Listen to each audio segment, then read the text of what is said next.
Share.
Good morning. Welcome to the Morning Spike. I'm Brian the Grizzly here with Martin. We got Alec here. I think we're going to have Mark jumping in a little later. But, guys, it's the draft is over. The weekend is over.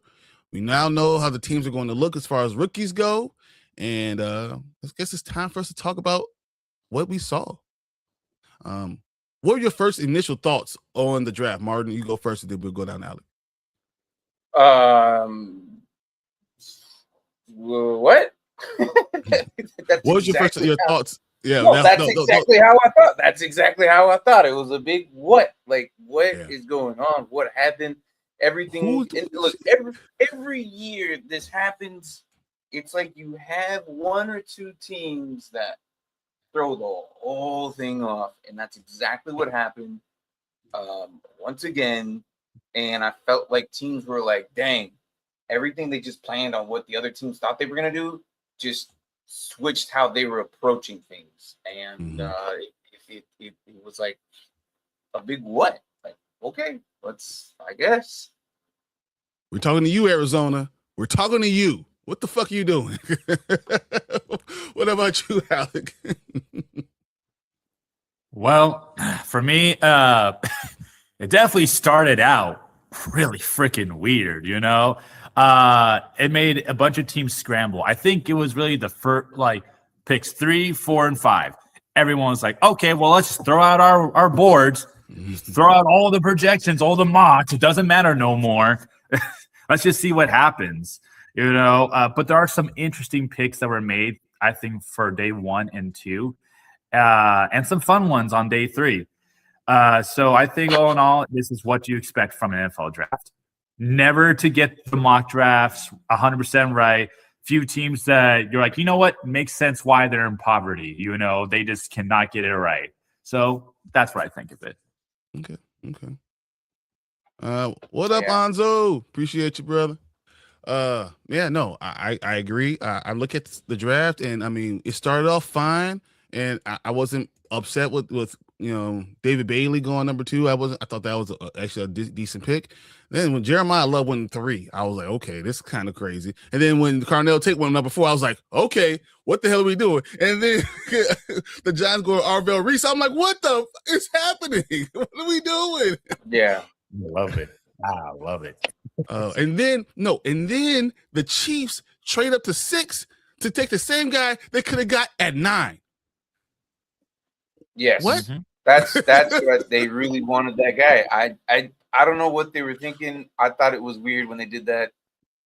The Chiefs really wanted him apparently. And the Browns were like, yeah, okay, we're not really going that far back. So they got the same guy they wanted and got 2, 3 third round picks. Exactly. So listen, if the Browns probably still.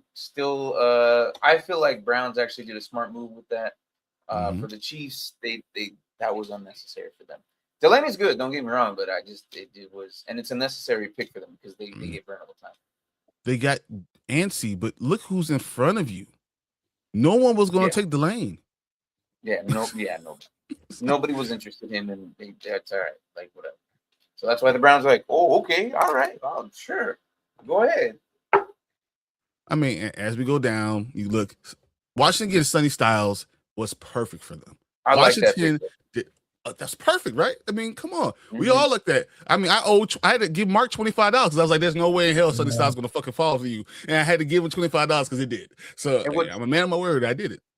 What's crazy is Sonny Styles is going to be under Bobby Wagner for at least a whole season.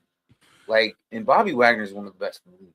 There is something that Bobby's going to teach him this entire year, and they're both going to be on the field. And I really hope that Sonny stays there and becomes the new face of that franchise for a while, for many years. I hope he never leaves. I really hope he stays there for 10 plus years. The comp for Sonny Styles is Brian Urlacher. Yes. Yes. Like, so, dude, that you stay with that team, you become part of the city. Washington just got a stud, and they didn't have to do anything. Yeah. Yeah, he just fell right in their laps because he probably could have maybe gone. I don't know. He should have went 5. The Giants should have grabbed Sonny Styles. That's who should have. Arvell Reese. I was like, what? Well, Arvell can probably play a little bit of both. He's going to have to play out weak side linebacker. He's going to have to. Yeah. Okay. Then Jordan Tyson for the Saints. I think we all mocked that pretty well. I think that was something I told you that was going to happen. Then the Browns wanted Spencer Fano and got Spencer Fano 3 spots later and got 2 third-round picks. Yeah. Perfect. I mean, I like what they did. I think the Browns did pretty good then. But my shocker is this: that the Giants got Francis Malgoa, so they drafted a tackle. So as mad as that was for the first pick, they drafted a tackle. I was like, you actually looked at the offensive line and said we might need to help them. Great job. I'm so proud the Giants are growing up. They can finally draft offensive tackle. Thank God. Oh, I thought you were going to say the other way around. I'm like, I thought it was a good pick because this is it. We've been bitching about that for years. Like, why haven't they've done it yet? And yeah, I thought you were going to go the other opposite side of why they did it. I'm like, no, I thought this was a great pick. I was like, this is the best one. Good job. Yeah, for many years. And because I was afraid that they were going to go Caleb Downs, which is a good pick. But what's going to help that team long term? That long term, you need offensive line help, and I thought that was great. But Caleb Downs going to the Cowboys. I actually think we talked about that, and I said, hey, they're there. You're like, oh, I think that would be a terrible pick. And I was like, I think they're going to go there. They need secondary help. What did you think about that pick? Well, okay, so I like I said, I liked it, but I was seeing a couple of videos. The Giants fan base are so used to not getting a tackle. It is very sad. There was a few videos that they were upset that they traded and they didn't get him, and they didn't get Caleb Downs. A lot of them wanted Caleb Downs and said they drafted Francis Malago. And I was like, actually, that's probably good. But I don't know. It just they're so used to not getting a necessity rather than a want.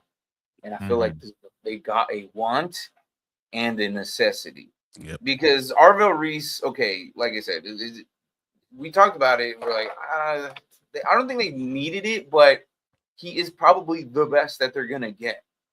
Like, they're gonna have to trade some Ruben Bain, but say what? They're gonna have to trade one of these defensive ends.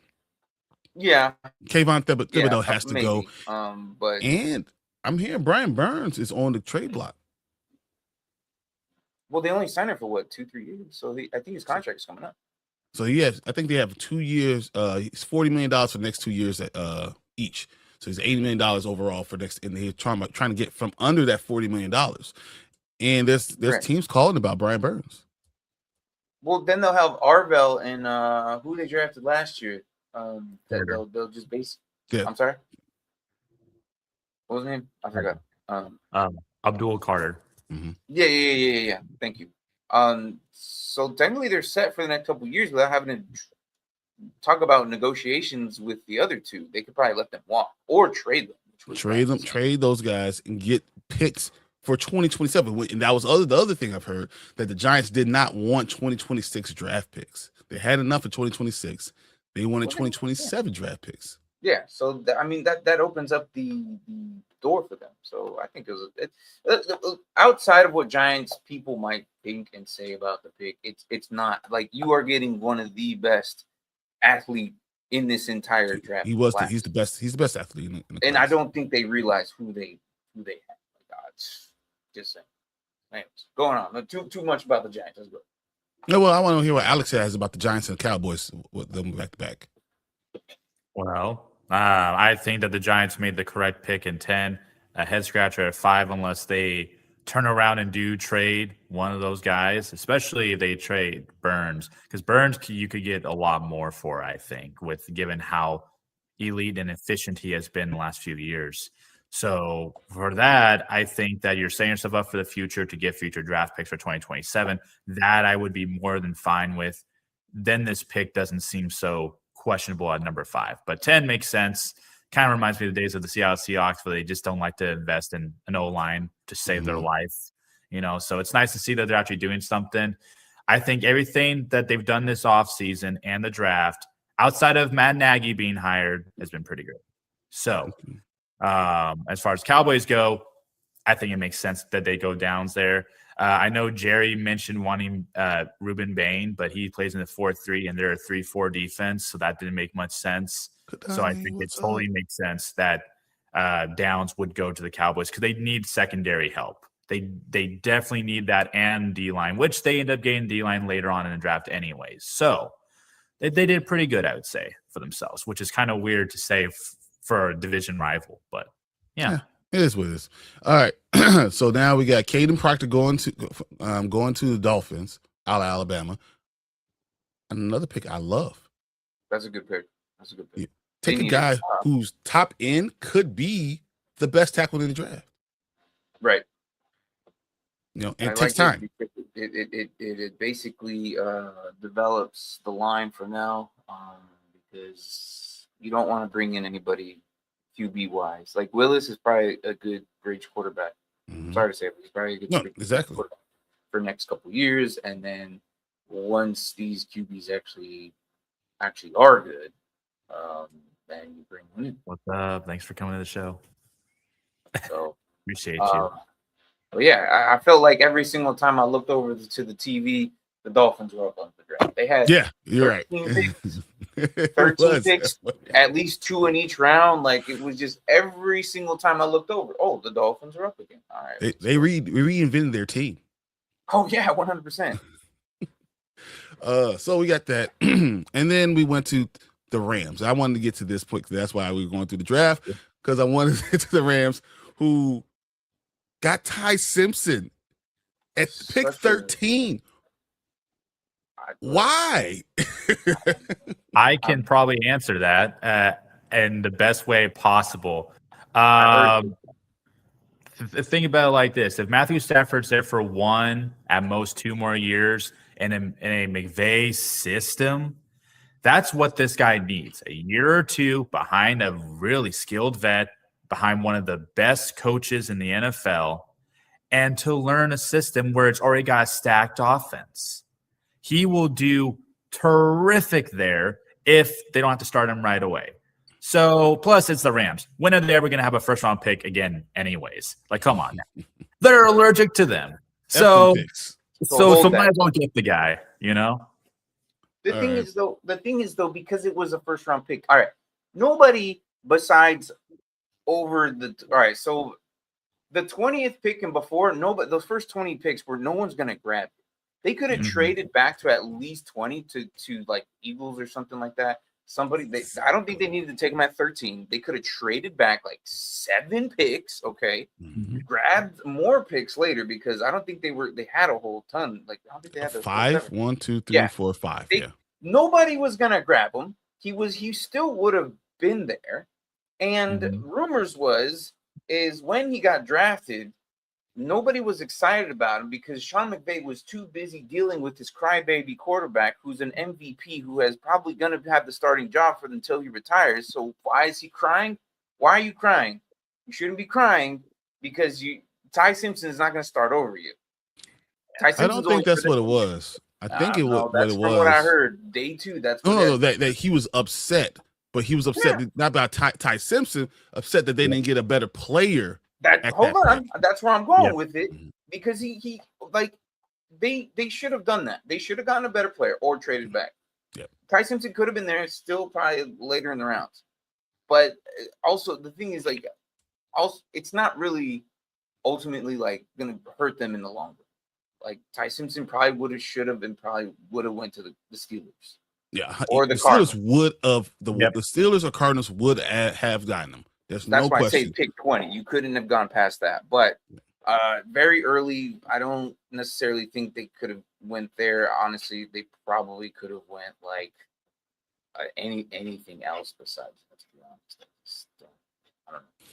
I think that if you would trade it back to 19 or 20 and then grab Ty Simpson and then you tell him, hey, Stafford, we're going to build you. We don't have a lot of other draft picks, but we went and got you another third. So now we have a second and 2/3, and we're going to build the offensive line up a little bit when we get a little younger at offensive line. We're going to bring you a tight end. We're going to help these things because the defense is already ready to go. We already got our cornerbacks from Kansas City Chiefs. We're ready to go on defense. We're going to give you more help in the second and third round. If that's what they would have told him, right?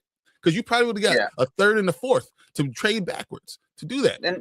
And Blake Miller or Freeling probably still would have been there. Yep. Or Kenyon Sadiq. Like those guys, one of those three guys would have still been there.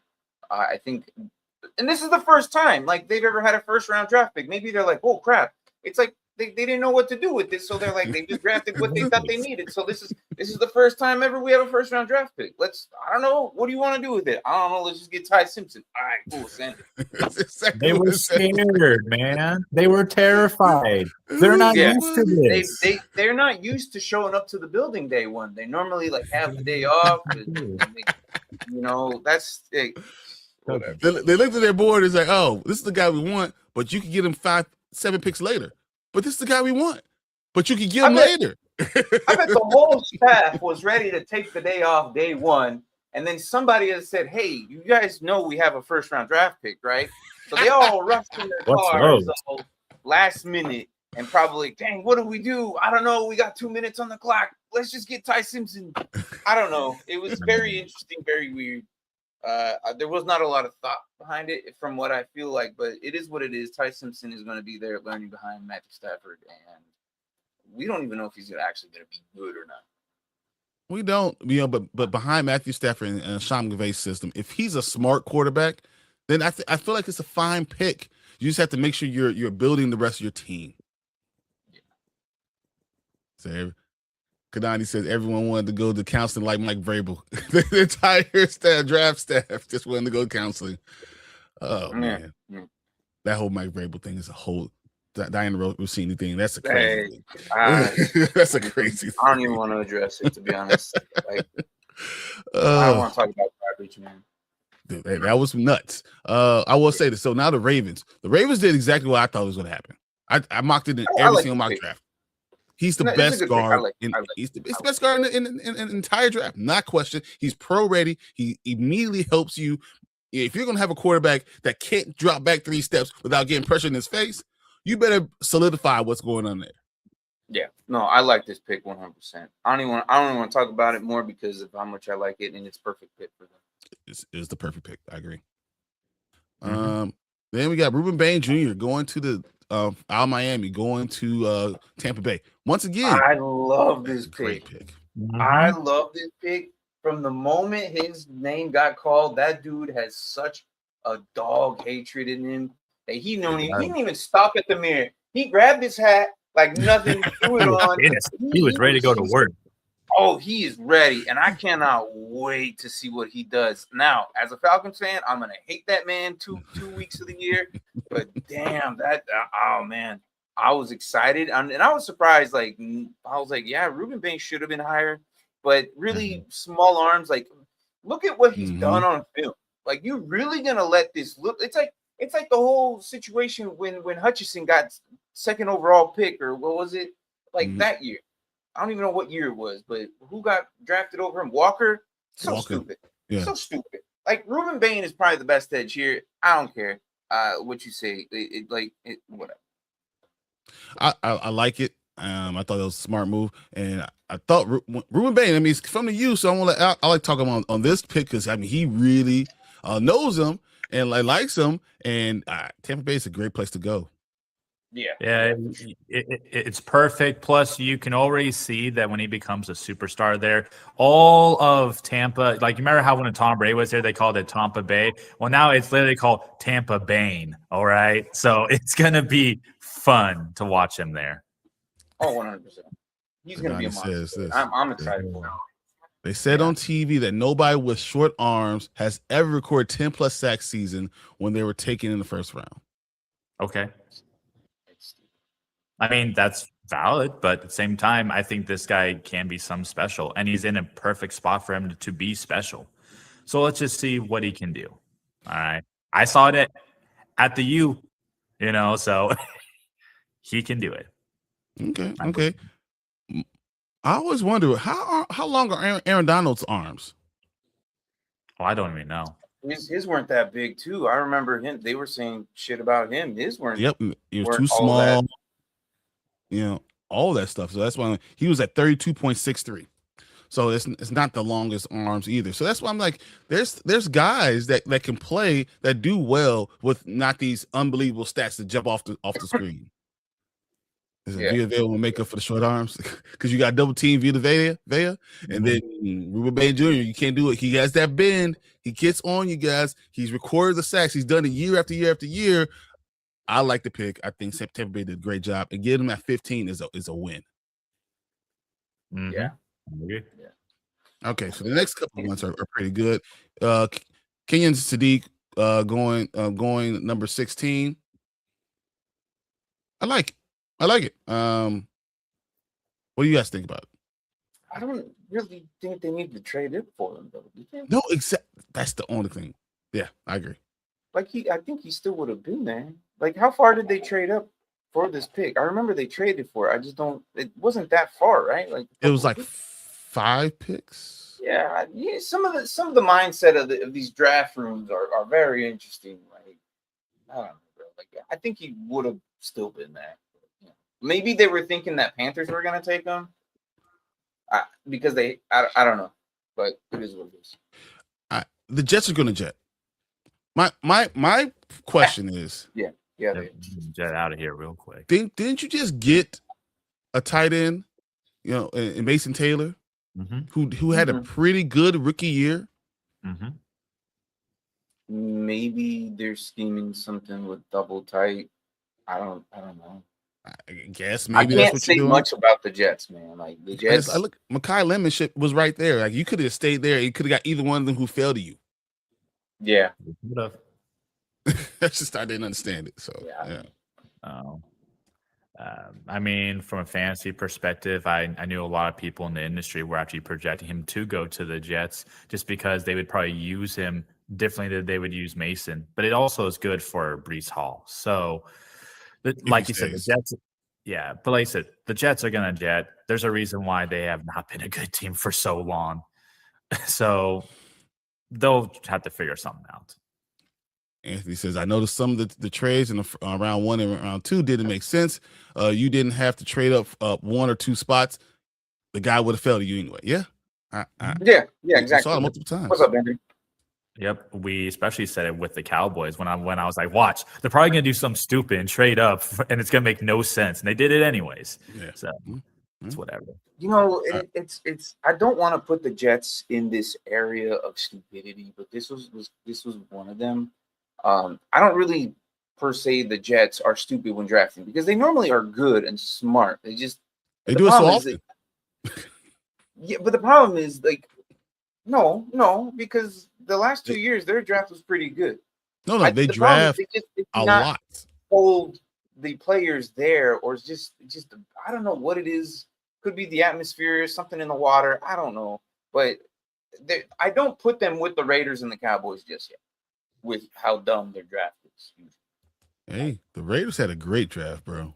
Right, and usually, and sometimes I don't know. Like I feel like I don't know. They could have just waited, like I said. Like they could. Yeah. If they waited, it would have been better, I think. But it didn't matter. They got the guy they want. That works. I mean, I'm in Chicago, and we had Cole Kmet and we got Colston Loveland, and they drafted another tight end this year. I don't know. Maybe tight ends is just a special thing. Well, and then the tight ends nowadays aren't as like heavy blockers anymore. They're almost used as these athletic receivers now. They're taller receivers. So inline wide, but then you have that split in that could play, either position the Z2. Because I mean, it works. Right. So maybe that's what they're probably add to like what they want to do with Sadiq, and he could do it because the dude's 6'3", 240, 250, something like that. Sadiq is a freaking wide receiver. Right. So that's what I'm saying. He could put him in the tight end slot, the tight end. Give them slot routes. Yeah. So. Agreed. All right. So now we go to Alliance with Blake Miller, offensive tackle. I thought Monroe Freeland would have been better, but they decide they're going to Blake Miller. Why are we going to talk about this? It's because they're moving Penei Sewell to left tackle. Mm-hmm. That's the interesting part. Not the pick, because I think Blake Miller is going to be a good, solid right tackle. Fine. You're moving Penei Sewell, who was the best right tackle in the game, to left tackle, which is kind of scary. Yeah. I'm not hating this pick either. Because I know when we were doing our mock draft, I kind of said they needed a no line, and still they went after a no line. So I'm kind of glad I was right on that. The O line there, it's good, but I don't think they have enough depth. No, they needed another left tackle or someone to do that. But moving Penei Sewell is just the only problem. But Blake Miller is going to be a good right tackle. The Lions' offensive line is still going to be good. Oh yeah, I mean, and plus that offense moves. That's only going to increase their movement. Like that offense moves down the field. It's their defense that still needs to be worked on. Yeah, 100%. Kadani says maybe Sean McVay's 3 tight end offense inspired a lot of coaches because they were having success in 13 personnel. It moves around. You can move one to an F. You can move one out, split in. You can have one inline Y. So I can see it. I can understand that. And then Anthony says, talking about 3 tight ends, what are we, the Bills? No, I don't even want to talk about the LA Rams and their stupid tight ends. I hate them all. I hate every single one. Ouch. I do. They're stupid. Like they all suck, and they're no. I don't care. All right. So now we go to the Minnesota, who got Caleb Banks from Florida at 18. That's a huge reach. It's a huge reach. Yeah, it is. I mean, like 17 slots reach. I mean, Caleb Banks is ranked as a 38th best player. 35th was the draft position, and they got him at 18. Yeah. They could have went after like Peter Woods or something. Exactly. So I thought it was interesting. Then we go to Carolina with Monroe Freeling. I thought they were going to go with more pieces. I really like this pick. I think Freeling, I thought is the better left tackle. If you want someone to play left tackle, he's the one that you want going to left tackle. So out of Georgia, this works. He's played against top competition. He didn't give up a sack last year. It's a good pick. Mm-hmm. Yeah. All right, and now we get to the Eagles. So that's why I didn't talk to Alex. That's why I didn't talk to him. Hey, you ready for the show tomorrow? You ready to go on the show tomorrow? Yeah, you good? Yeah. Okay. Yeah. All right. Oh, hey, you know what? Brian's actually starting right now. Sorry, man. I'm gonna go jump on the show right now. And tomorrow we're just not gonna do it. Okay. All right. Sorry, man. Yeah. That's exactly what just happened. Sounds good. Yeah. That's exactly what just happened. And I'm sitting there, I'm like, oh, he's gonna be a Steeler or something. But no, they traded up. It was crazy to see like live on TV too. Weird. His agent was blocking the TV. I want to see the Steelers draft room. I have not seen their reaction yet. I just want to see what they were thinking. Like, yeah, we're gonna get Lemon, and then all right, flip. Well, okay, tackle. Yes, tackle. Good idea. But as for the Eagles, clearly, they moved up and they wanted this guy who was, He was rated as the top wide receiver because he won the award, obviously, for last year. 13 total TDs, almost 1,200 yards. Very nice for a slot receiver guy. Great pick for them to jump in front. And it makes sense, though, at the same time, because there's no way that they would trade with a division rival. Why would they do that? It makes no sense, but they did it. And then that's how they got Malachi Lemon. And so, or Mekhi Lemon, excuse me. Mekhi Lemon. Yeah, I keep doing it. Was just very interesting seeing that. And then, like, I love it. And in Pittsburgh, too. In Pittsburgh, too. In Pittsburgh, too. I love it. Yeah. That was fun. And Pittsburgh, they were able to kind of just say, all right, what do we need? We need the offensive tackle help anyway. So they kind of just pivoted and got Ian Naker. Max was good. Max was a good pick, and I think they did a good job adjusting quickly. Yeah, no, that's going to be a very good pick for them. They needed it more. They probably didn't limit, honestly. Probably, especially when you kind of don't know the situation. Everyone's still saying Rodgers is kind of going to be the thing, but we might see Mason Rudolph, or I don't know who there. But regardless, I think they drafted the guy too. So I mean, yeah. So we'll see. Max is a good pick, though. I'm not hating. I like it. I do. I agree. All right. So now we go down. We got King Mesidor going to the Chargers, which was on everyone's bingo card. Everyone had that pick already going, so that I'm not even going to talk about it because we all knew that was happening, right? Mm-hmm. Then we go to Dallas. We got Malachi Lawrence, edge rusher at UCF. This is actually interesting to me. I think they got a very athletic guy, and I think this is going to be a good pick going forward for them. Worth everything. Worth trading up for it. Yep. No, absolutely. I think with this, it brings what they lost basically.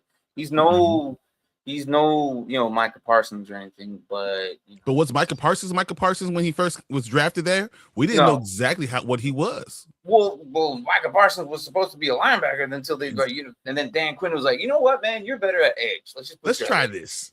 and he flourished there. So let's see what he does. Basically, they're just replacing Lawrence with Lawrence.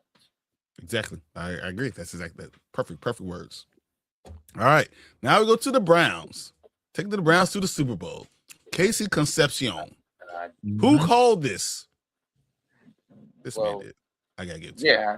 But again, I like it, but I don't like it. I don't like it. I like it because this now opens up the window for him to be the number one, right? Yep. But the problem is Deshaun Watson, like it's probably who's the quarterback? What are you doing? I think it's gonna be Deshaun. If I don't even see, it's even hard to say who it might be. Because it could be Shador. It literally could be Shador. It should be Shador. Or it could be what was the other kid's name?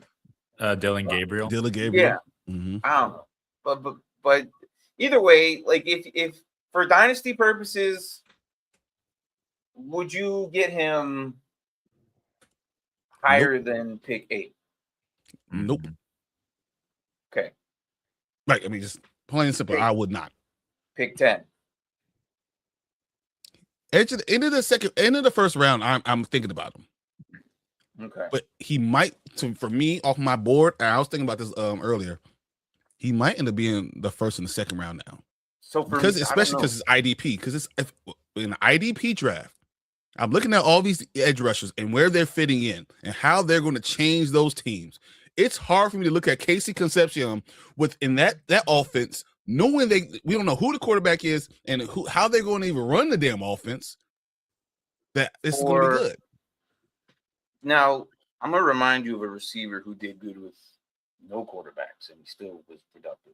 100%. Yeah. So this guy can, for me, I would get him no sooner than 8th pick, but no later than 12th. And I don't think I would let him go slide to the second for me if I needed receiver. Concepcion is going to be the next 2 or 3 years DJ Moore. Because it's funny you saying that, because that's how I have Omar Cooper Jr. as DJ Moore. The way he plays is the same thing. He's going to be productive, and he's going to get you the yards and like the touchdowns, maybe. But he's not going to be like terrible because in the position he is and how good he is. So again, do you worry about running back for the Browns? Yeah, because running back, because they're so good at running back that they run the ball more than they pass the ball, especially with not knowing who that quarterback's going to be. No. Why? Why would I do that? I think it just opens it up more because now they have a change of pace. They have options now. This is the first time that the Browns aren't heavy on one thing. They have now options. They got tight end. They got a couple receivers. They got running back. They just don't have. We don't know what the quarterback is, but the Browns have not been like this in a while. So I'm not saying they're going to be good. Are they going to be better than next year? Hopefully, if Myles Garrett can do Myles Garrett things next year again, and the defense can show up, I think the offense can give maybe 1 or 2 more wins. Okay, I like it. All right, Anthony says, so in the room, are the rumors true? Does that mean AJ Brown is gone? AJ Brown is gone. AJ Brown post June 1st is traded, and this it's on everyone knows it. If he is not gone, then all that means is that the Eagles would then have like the best trio of wide receivers at that point. But he's most likely gone after post June 1st. But we'll see. Yeah, because June 1st is the deadline for those who don't know. It's June 1st is going to be the deadline for restricted free agents and who received qualified the right to refuse anything like that. So that they have the free agent tender, which is they're calling it the June 1st tender. Anything from here on now, they can negotiate. Like, obviously, the rookies are probably going to show up for the next couple, I think next week or so. Yep, that'll be next week, couple of weeks. Like, rookie minicamp only, and then they'll see how Mekhi Lemon, like, all right, God forbid, and I'm not putting this out there, so I'm going to knock on wood. If Mekhi Lemon goes out there next week and messes his shit up, like, then that then he's not going anywhere. Then he stays. Oh, yeah. Hopefully, they don't do anything crazy and they do like 1 or 2 routes and like, all right, man, this kid's the thing. But you know what I mean? So yeah, like June 1st would be the deadline for them to actually make that call. So we'll see what happens. So if it doesn't happen, then you'll know. Then you know your answer. But like I said, I'm optimistic. Like Brian knows that I don't know if he's really getting traded, but if he does get traded, it would have to be right there and then. Because otherwise, we're like, what are y'all doing? Are you trading or not? You look at New England Patriots draft, right? Mm-hmm. And they really didn't go for a wide receiver, though they need wide receiver help, right? So that's why there's another red flag. Like, this is happening. This trade is happening for AJ Brown. They're trying to get offensive tackle with edge rusher, the tight ends, cornerbacks. They're fixing the offensive line. They're doing all these things so they can throw the ball. So it only makes sense for them to now go get the wide receiver AJ Brown. It's almost like it's already done. They know what's going on. All right. So we got DM Niels. What's up? Bear down, baby. Always. Hold on. So hold on, Brian. Neil is actually one of my classmates out here in our course. So I talked about you. And I talked to how you guys and your hatred for the Packers and stuff. And he's like, you know what? It's absolutely right. Like it was exactly talking to you right there in front of me. Like the hatred. And you know what's funny? I'm like, well, what about like the Lions and the Vikings? He's like, they're all right. But, you still hate them. Exactly. But anything green and yellow, like, no, absolutely not. Like he was saying, if anybody in our class was a Green Bay Packers fan, he's like, I would hate them the moment I see them, and I don't even talk to them the rest of the entire time we're out here. So 100%. That is. I can never have a friend who's a Packer fan. No, we can't. No. But yeah, he's actually. Correct me if I'm wrong, Neil, but you are from like the heart of Chicago, correct?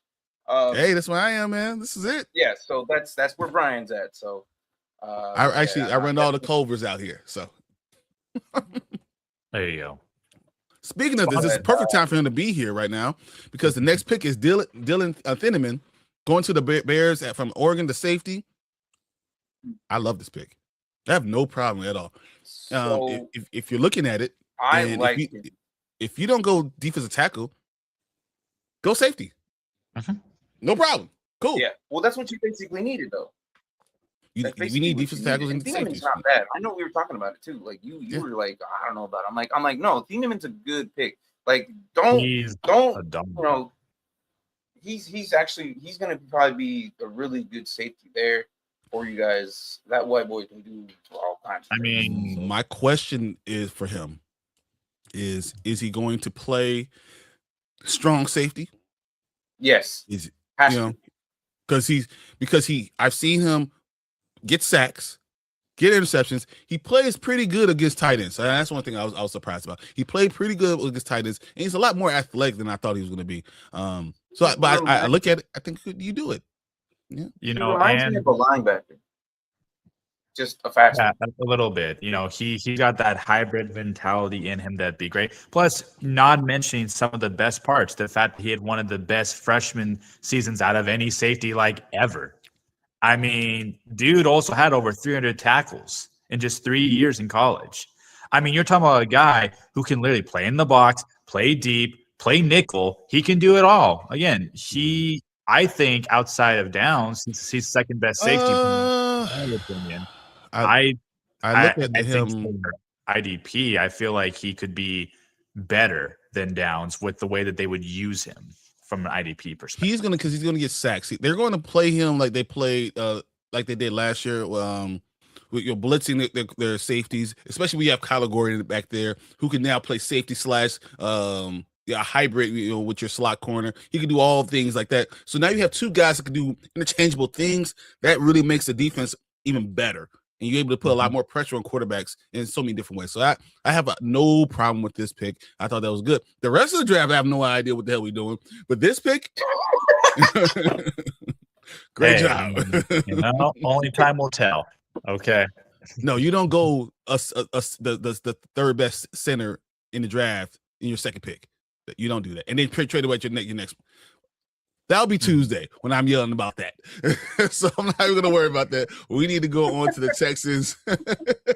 Kalen Rutledge going offensive guard from out of Georgia Tech, going to the Texans. They need offensive guard help, and I think this is a good pick. Yeah. He's the second best guard. He was the second best guard in this draft. Yeah, so I mean, I'm not better. It's what they kind of need. Yeah, it is what they need. Yeah, it's something they needed. I mean, again, it's not anything like flash or anything like that, but Rutledge is pretty good. He's going to be pretty good. Which was surprising, though, what for this pick is when they traded. Because all these are trades. These next 1, 2, 3, 4, 5, 6 picks are all trades. Yeah. All of them.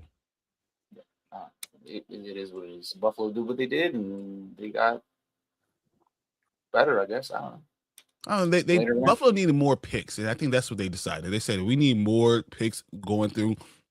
And when I looked at the Buffalo Bills draft, I didn't hate it. I think they did okay.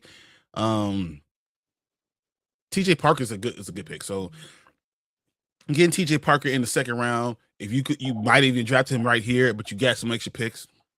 I think it's okay to trade out of that. Then Miami jumps up again, as Martin just said. Miami every pick. Every time I looked at the TV, Miami was on the board. I was like, dude. Miami would have got Chris Johnson. Was a cornerback out of San Diego State. All the words are saying that he's the most athletic guy. If he would have played against top tier talent, they would have said he would have been a top 3 cornerback. They need cornerback help. We talked about it on our mock drafts. Mm-hmm. It works, right? Yep. Yeah, no, I like this pick for them. And they needed to because they just can't stop anything to save their lives. Yeah, 100%. They were just thrown over the top of them. And then Josh Allen definitely is going to be just burning them. Chris Johnson is a very good pick for them. Sure. Okay. Now I want to get to the Patriots. The Patriots traded up, and they said Lomu was still there. He's still there, and they traded up and grabbed him. Well, he should have been hold on. When we were doing our mock draft not last week, for some reason we were having him in the second. I thought he was a lot better, but I was the only one who was high on him, which was surprising. I thought he should have been gone, probably in the middle of the first. But I like Maybe him a like lot. 20s, Freeling maybe is better than him. early 20s. I don't think Max is better than him. I think he's better than Max, and that's where I feel like if the he went to Panthers could have 20, picked that would him. be fine. But it is what it is. It's good for the Patriots because they fixed their mistake from last year. Yeah. I told you, good player. When you're drafting guys, you have to look at things, traits. In the NFL, you can't play offensive tackle, left tackle, and have short arms. Right. You just can't. So they readjusted. They said, okay, let me get a guy with a little bit more of a natural tackle. So now I could put people in the right place. This line is going to be much better this year because of what they did in this draft. Mm-hmm. Okay. Now we go down. Kansas City Chiefs traded up for Peter Woods. Are you guys surprised, or is this the bye to Chris Jones? Chris Jones should have been gone a long time ago. No. I don't know about a long time ago. No, they could have traded Chris Jones a long time ago for some picks. You could have got 2 first rounds for Chris Jones too. Yes. Yeah, sure. But at the time, they were still trying to win, chips. So I get it. 2 years They ago, still are trying to win chips. No. They could have done this a long time ago, got rid of him, and still had 2 first-round picks and probably been a lot better team. And they probably wouldn't be in the situation. Definitely would have better cap. Definitely would have better cap. And now look at them. Now they got Peter Woods there. Clemson. I think he's going to do exactly what Chris Jones is doing. And now they're not going to give him two rounds anymore, though. Not 2 first-round picks anymore. No, Chris Jones right now is the second round. Oh yeah, you get a second and a fifth for Chris Jones right now. You could have got 2 first rounds for him 2 years ago. They'll get a third. They'll probably get a third. Somebody. Someone will throw it in there. Yeah. Okay. But yeah, I think this is the swan song for Chris Jones. Chris Jones will now be on my trading block on my Dynasty team. You already won. You, my friend, should have traded him way before. He's been on my trading block for 2 years. Remember, I've even played him. Played on my Dynasty team for like 2 years. I traded everyone else. I was like, all right, forget it. Then I get to Omar Cooper for the Jets out of Indiana. I love him. I think he was part of the reason why Indiana did so well was won the national title because of him. He just changed the way the offense went. You can throw the ball to him no matter what, and he's going to come down with it. He has great hands. He has good speed. He reminds me of DJ Moore. His size, his aggressiveness, all that is just perfect. He's 6 foot, 200 pounds. This is what he is. He's a flex. He's a flex Y. He can play X or Z, either one, and you're gonna enjoy seeing him, especially when you're trying to go vertical or against the zone. He's going to kill them. So I like. Do you think that they could have had Mekhi Lemon and Kenyon Sadiq? If they went Mekhi Lemon first rather than Kenyon Sadiq, do you think Mekhi Lemon would have been great? Yes. Like, do you think that Sadiq would have still been there? Yes, it's a possibility, but we'll never know. I feel like that probably could have been the better pick for them. Get Lemon and then hope that Sadiq was still there. But I mean, I'm not saying Cooper's bad. He's no Mekhi Lemon though. There's a bigger he's the next tier underneath Lemon. I think Omar Cooper is perfect person. I'm gonna go. What's Kansas City? Their receiver, the one that got in all the trouble. The Rice. Yeah, Rasheed Rice. Rasheed Rice. This is what Omar Cooper. He did the exact same stuff that Rasheed Rice did. I think he's gonna come in and be that type of guy. I don't think that doesn't put him as a top 10, top 12 receiver, but he's a guy who's really fast, great hands, could be a very sturdy number 1 receiver going forward. So I have no problem with this. But the problem with the Jets is who the hell's gonna play quarterback? Yeah, I don't know. Yeah, because Geno's gonna be that guy. How long is Geno gonna be that guy? Mm-hmm. Hopefully, last year was just a bad year, and he just comes back and he does Seahawks Geno. But the Jets do be doing Jet things, so I doubt it. And I don't know what it is with the Jets, but it seems like whoever plays quarterback there seems to have always bad luck and does just terrible. Yeah. So I don't know. We'll see what happens, but the Jets are going to jet. Yeah, Jets are going to Jet. I just accepted that. I'm sorry. All right. Anthony said everybody looks good when you're in shotgun formation 95% of the time. But that doesn't change in the NFL. There's a lot of teams that run only shotgun and pistol. Yeah. This one's great, honestly, as a formation. But yeah. So okay. I don't know what the hell's going on upstairs. All right. So we go through this. Auburn got Kedrick Falk. Auburn. So you got Kedrick Falk comes from Auburn, gets drafted in the first round. I love Kedrick Falk. I thought this was a great trade up. What do you guys think? Yeah, it fits for what they need. What about you? Tennessee, I feel like they need everything. Like they needed receiver, edge, linebacker. Like they need it all. So the best available is always the best you do. Yeah, I think Kedrick Falk, if he would have been in the second round, people would have been trading up left and right to go grab him, and he would have been the first pick off the board. They fixed a lot of pieces that they need. So like, Kendrick Falk, not bad. Okay, and then the last pick of the first round was Jordan Price. Yep. The Seahawks. We every draft mock draft we had Jordan Price going to Seahawks. All right. We just didn't have him going in the first round. I know. I was the only person that like ever said anything. Hey, they'll probably pick Price over something else that they would need just because it's last pick first round, and Price would definitely fit that role with K9 gone. So what they said is that they're trying to trade out of it. Interesting. They're trying to trade out of it, and I don't know if you guys because noticed everyone knew what they needed. Everyone knew what they needed. 8 of the last 10 picks were all trades. Yeah. Yeah. So honestly, though, what this draft. What I think of what they did here is I knew they were gonna go running back, probably early second or the trade back or something. Give that first to somebody in a second, but I just don't know if he's gonna be able to have the 1, 2, 3 workload until Charbonnet gets back. So because the teardrop list from Jeremiah Love to the next guy they were on the same team.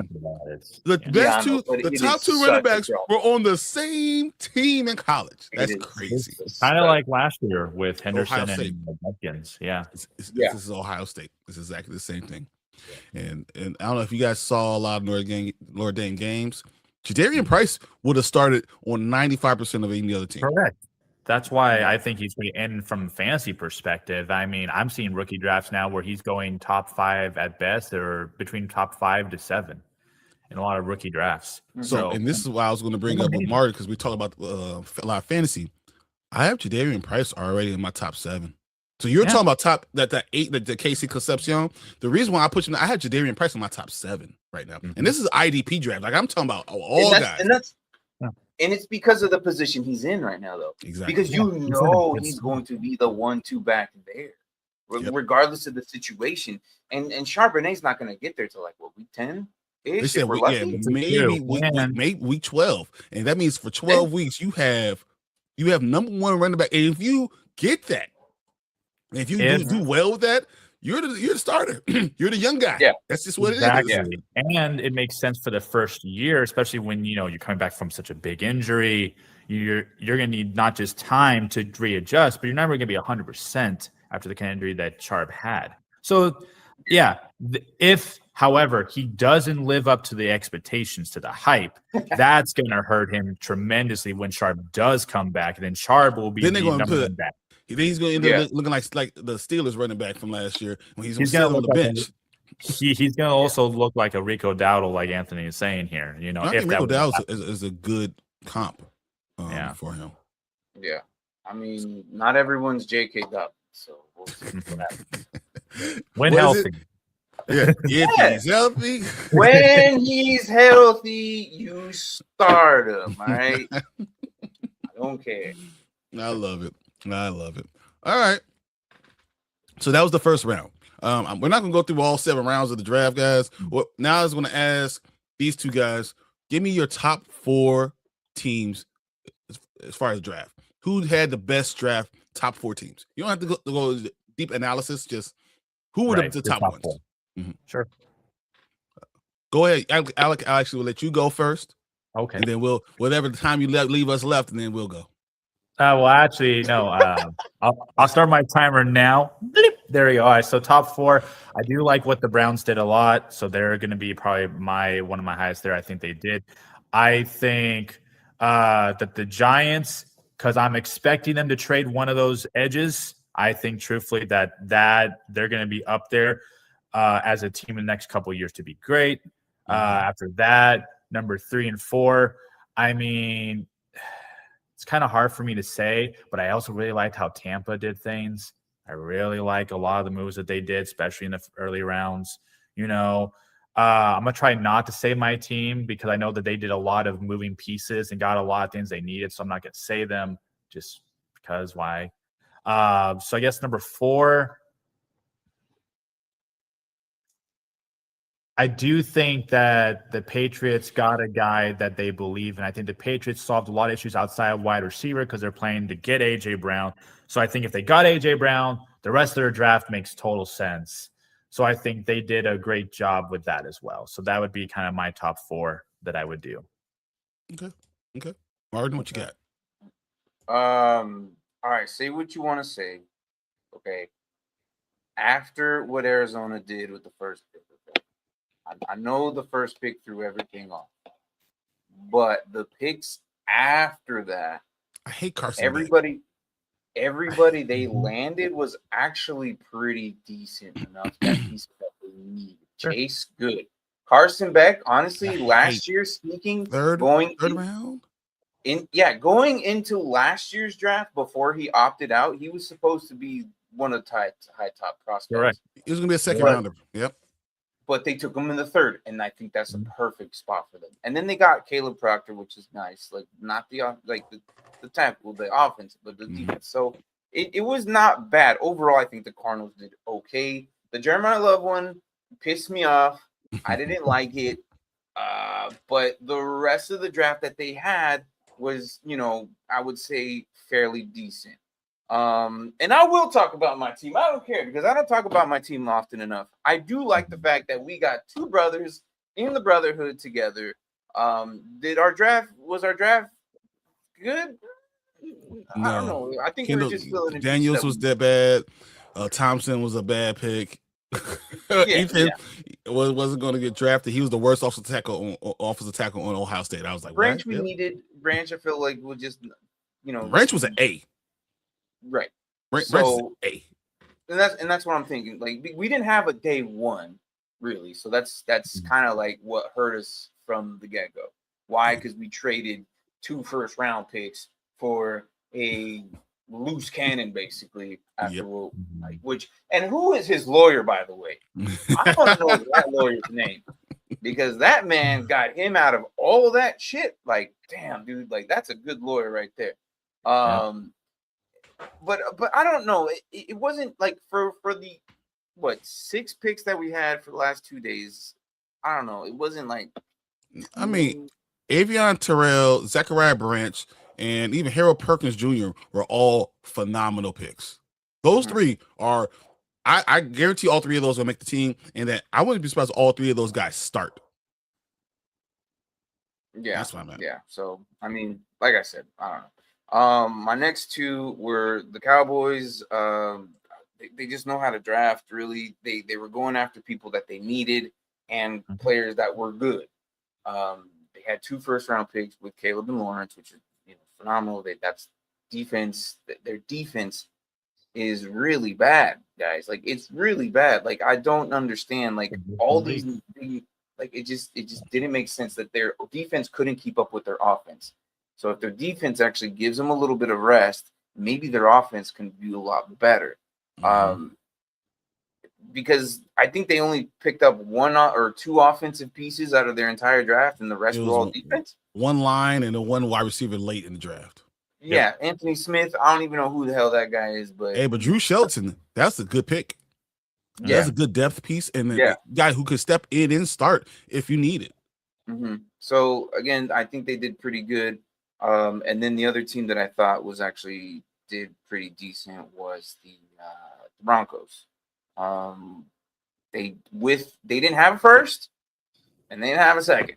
Okay, so that's very difficult. So you have to wait 2 rounds to start your picks, and they had, everyone before Miles Scott, Justin Jolly, and then Cage Casey and Coleman, they were okay, but they were pieces that like this team is set. They don't really need a whole lot because they're set, but these were pieces that they either lost or filled in pieces for the gaps that they're gonna actually need for the future. And I mean, it's hard. It's kind of hard to say because this is now the last. Let me remind you, this is the last COVID year. Okay, a lot of these players, you look at their age group and you're like, these guys are 24 and 25 years old. These guys are old, according to what we draft. But think about it.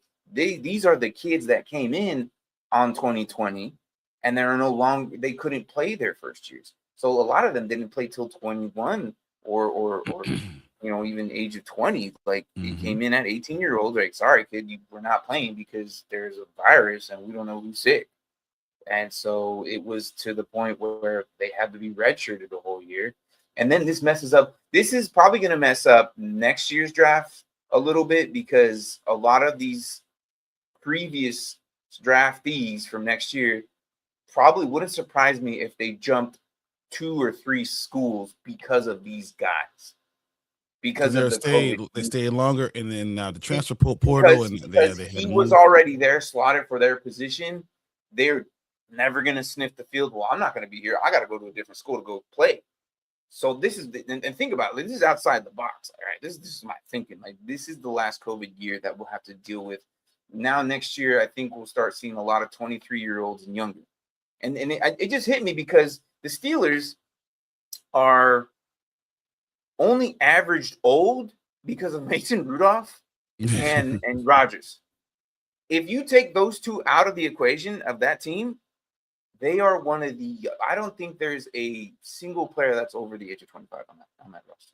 They have one guy at 26. It's funny you said that. They have one guy at 26, and everyone else is young, except for Mason. They're 2 old ass QBs, and everybody else is young as shit. So it's like I said. I like what the Broncos did for day 3 because that's all they had to do with, and they still managed to have 6 picks. All these players probably gonna sniff the field anytime soon. No, but that team is set, and they did the best that they could for it. So I feel like I like your list. I like it. I'm gonna pretty much standard. I think the Raiders did unbelievable. Like literally everything they did was like check mark. Yeah.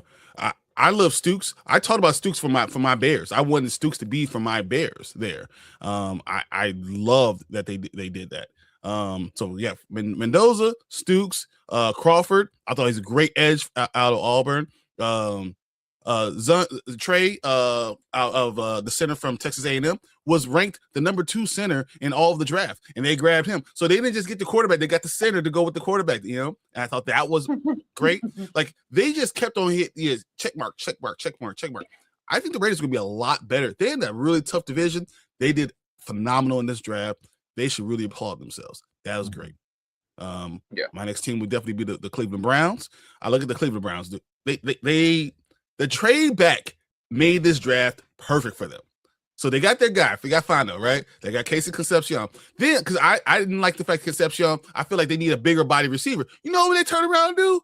Get Denzel Boston. So then they get the biggest receiver with the fastest 40 there too. So you get that, with it. Then you get Emmanuel McNeil-Warren, who was slotted as a early second round, late first round, early second round safety.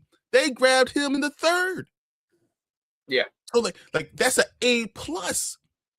Then they went Barber out of Florida, the offensive tackle, who has the better feet, the better 40, the more athletic tackle. They got him. So I mean, when you start looking at what they did in those first 3 rounds, they are just layering.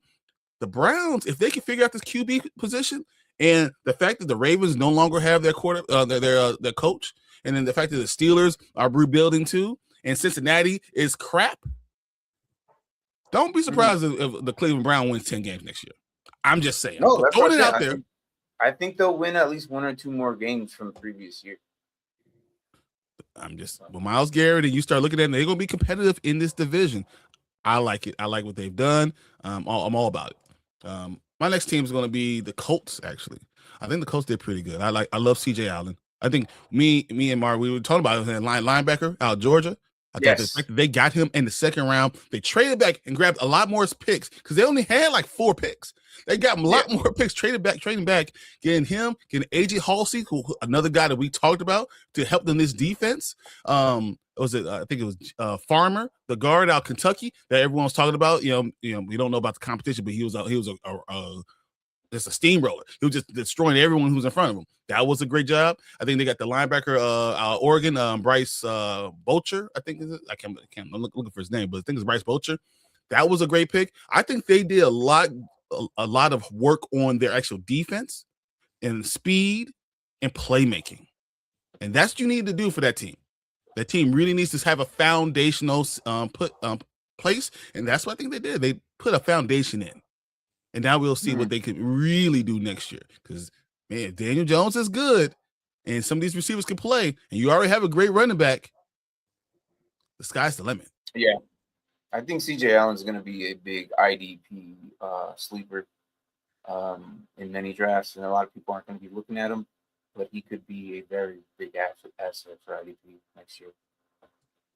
100%. So, my last team is definitely going to be Washington Commanders. I know Mark is not here, but I'm still going to talk about them because I think what they did, I don't think they had a lower grade than B for any of their picks. They didn't have a lot of them because it's 1, 2, 3, 4, 5, 6 picks. And all of them were good picks, you know. Sonny Styles is Brian Urlacher, right? Antonio Williams could have been a first-round talent. He just always didn't hurt. I think that's another good pick out of Clemson. He's at A+. You know, this is what you're doing. And then you go Joseph. That we were talking about the edge rusher out of Tennessee. What do you keep thinking about the edge rusher out of Tennessee? He kept on falling and kept on falling and kept on falling, and they got him in the 5th round. So they got a late second, early 3rd round talent in the 5th round. So I'm looking at Washington. I'm like, man, you guys are really starting to cook. They are really doing special things. I think Washington can turn around. This division is tough.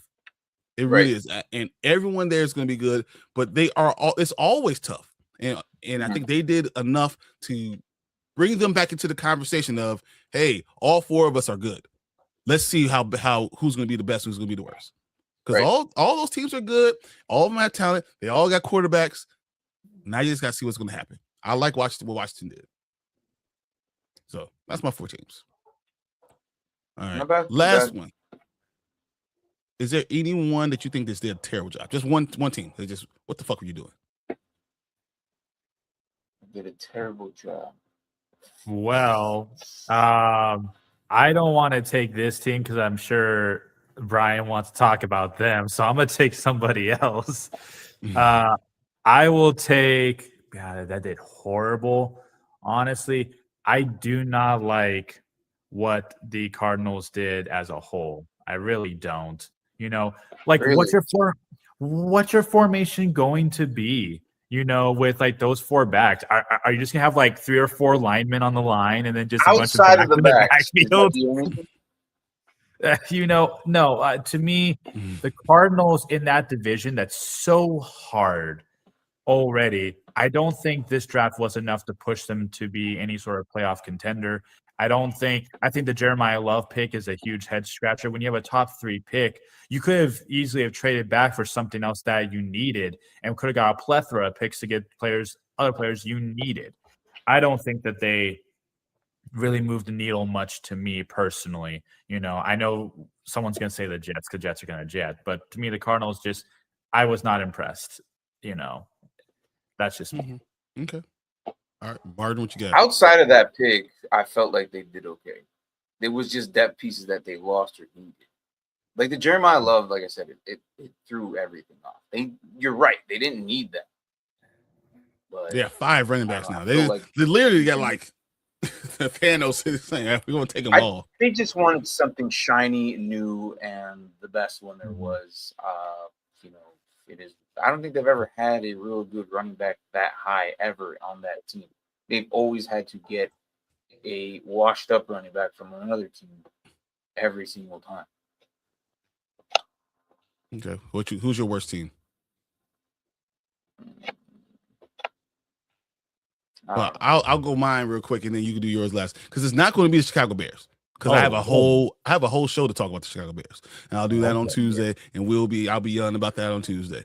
But I don't know what the fuck the San Francisco 49ers are doing. I have no idea what their plan was. They went into the draft with no freaking plan. I'm looking like, so Design Stribling. I love Design Stribling as a 3rd round pick.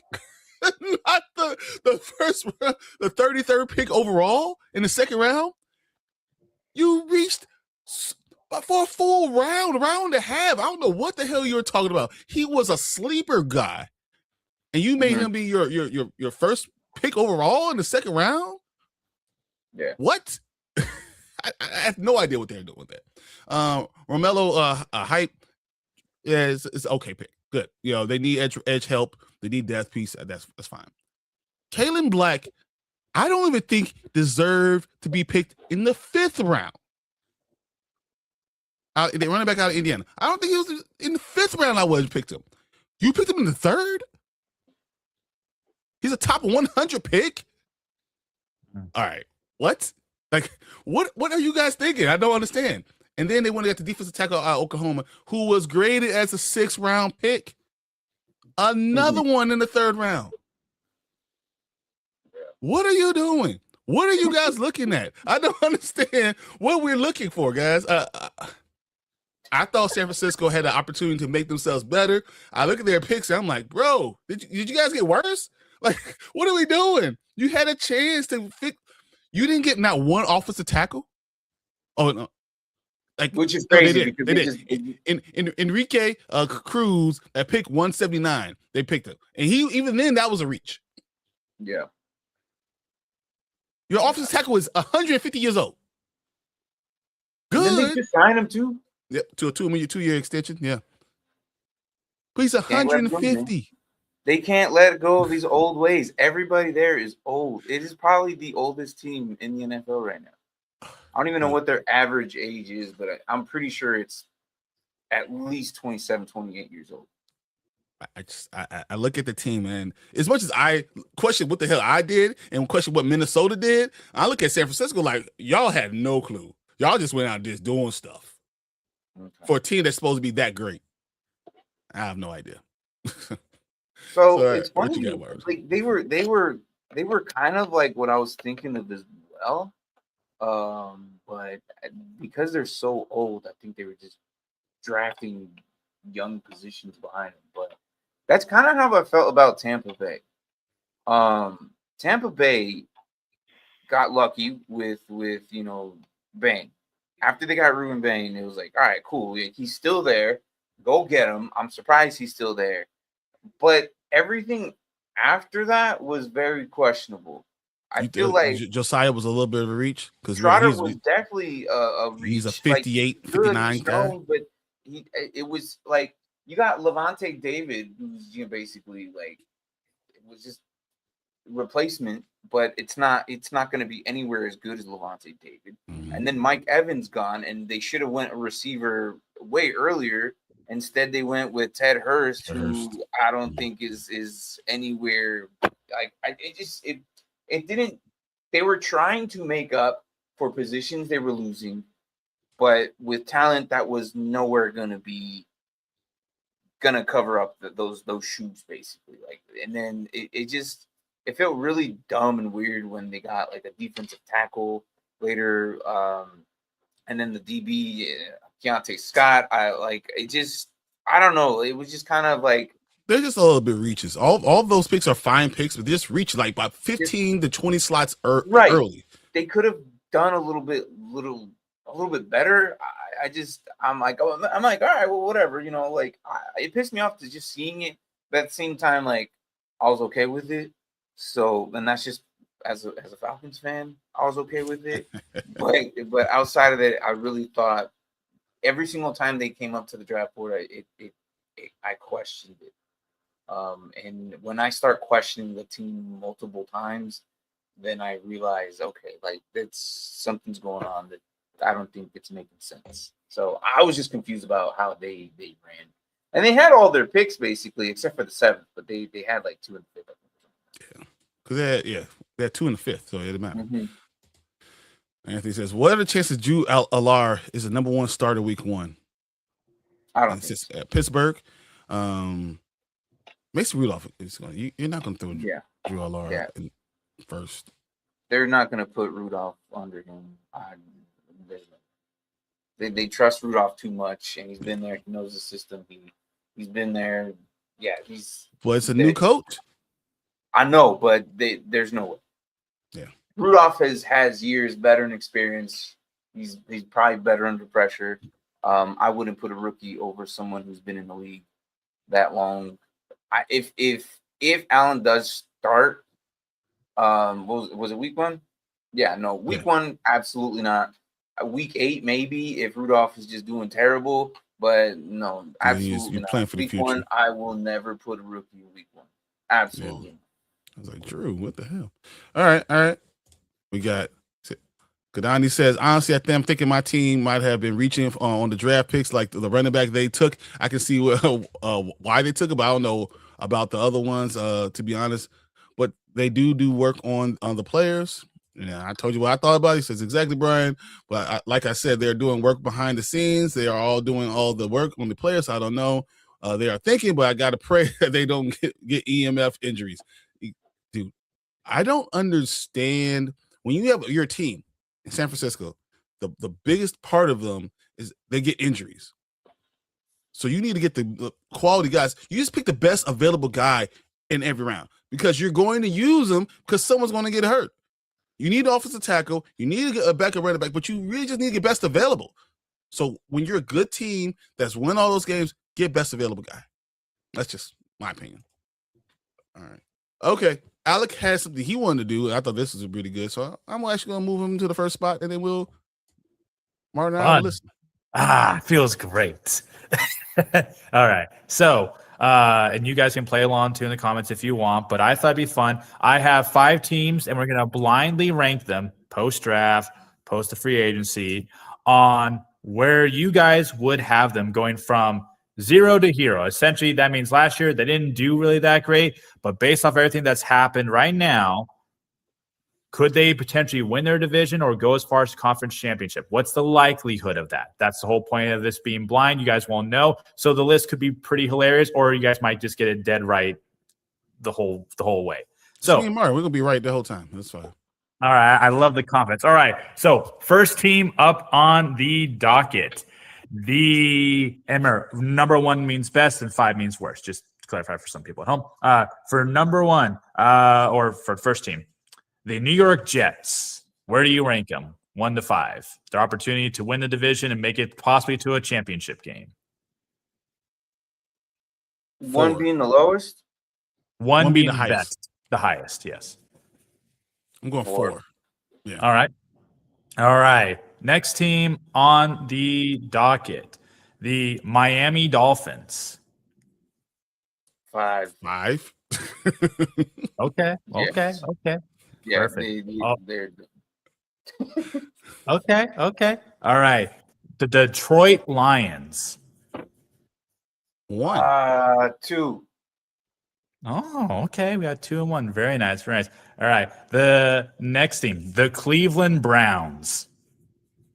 Oh my god. 2. I'm putting them 2. So where do you got to put them, Martin?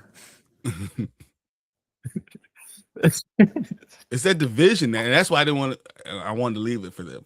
That's the thing, that the division is the Bengals are out. I don't think the Bengals are even competitive at all right now. Pittsburgh doesn't have a quarterback. But they Ravens do, but they don't. Like, we don't know if they do. Like, there's a pot. Like, if Rodgers is in there, then they have a quarterback. We're fine. Yeah. I'll put them at because you have 3 and 1 left, I believe. 3 and 1. Because when you put them in a slot, that slot's gone. Yeah, that's the point of blind ranking them. So either Cleveland's going to be number 1 or they're going to be number 3, and you have no idea who the last pick is. I know, because the last one could be a really good team or it could be a really shitty team, and you're like, oh, okay. I see what you mean. All right. And that's why I went to trade number 1. I'm gonna put them at 1 then. Okay. Well, that is a good option. What's left for you, Brian? Number 3. Number 3. We're both number 3. Well, good job, guys, because the last team that I had here was, of course, the Arizona Cardinals. Yeah. So you both would get them at 3. Good job. I mean, I knew Martin and I were going to have very similar list. And the thing about Detroit Lions, they won the division before, and and every team in that division is good. You know, so anyone, same thing that goes with when you go to AFC North. Every team in that division, if you told me this team won the division, I'd be like, yeah, probably. You know, it definitely could happen. It could roll that way either way it goes. So I just feel like, I know Martin thinks a very similar way. So yeah, this is gonna be easy for us. We got this. Well, very nice, very nice. Thanks, guys, for playing on. And I like that Anthony also played along too. Let's see, you put so 4th, 3rd, 2nd, and 5th. I don't know what your last one would have been, but hey, that's okay. Number 1. That's number 1. Oh, well, of course, that makes sense. Then you had so let me see that Cardinals at number 1. Damn. Okay. Yeah, I just didn't think the last one was going to be a top prospect one base. Like, exactly. No, the Browns have if anything, the Browns are probably the top or the second best in that division. So there has to be a high choice. Agreed. Perfect. Agreed. All right. Guys, we had a good show. It's been an hour 20 minutes. Martin's been holding on all this time for us, so we're going to get the hell out of here. Appreciate you guys coming in. Thank you for the show. Thank you guys for your comments. It was hilarious. I enjoyed it. We'll talk about the Panda on the Panda Grizzly show. You'll see me go ape shit on my team because I don't know what the hell they're doing. Unless somehow Monday and Tuesday they do some type of trade, which I don't expect until post June 1st. So with that being said, cannot wait for Tuesday. Wednesday, we'll do Dynasty Pylon. We'll talk about a lot of this draft and how it affects fantasy work. I think that's going to be a very important thing to kind of identify who your top picks will be. Can we give you some type of depth chart so when you're going through your draft, you know who you're looking for. So we're going to start working on those things. Until then, we're going to get out of here. We'll see you next week on Morning Spike. Peace, guys. See you guys.